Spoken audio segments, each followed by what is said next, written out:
안녕하세요 여러분. 오늘 우리는 일본으로 이주하고자 하는 중국인의 수가 급증하고 있다는 이야기를 들어볼 겁니다.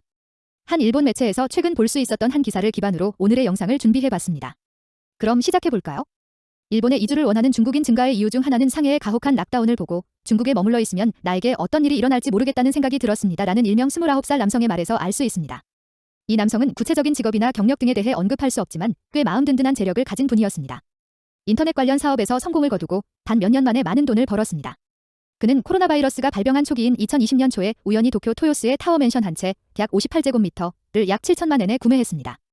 여행이나 업무로 일본을 방문한 이후 일본에 애정을 갖게 되었습니다.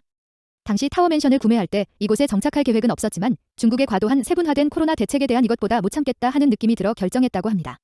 이 남성은 더 이상 참을 수 없다고 느낀 후 일본으로 이주를 결심했습니다. 비자와 항공권을 갖추고도 출국을 허가하지 않는 경우가 있어 긴장감을 느끼고 있던 그는 결국 일본으로 무사히 출국할 수 있었습니다. 비행기가 이륙하고 기내에서 중국 대륙을 내려다보았을 때 가슴을 쓸어내린 듯한 안도감을 느낄 수 있었다고 합니다.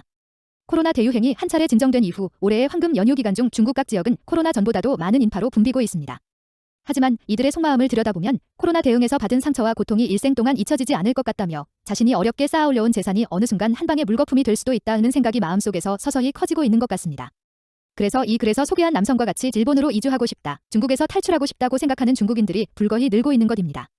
이렇게 부유층들은 일본뿐만 아니라 싱가포르, 호주, 태국 등에서도 부동산을 소유하고 있으며 계절에 따라 자유롭게 이동합니다. 지진이나 화산 폭발의 위험이 있기 때문에 일본의 재산에만 투자하는 부유층은 거의 없습니다.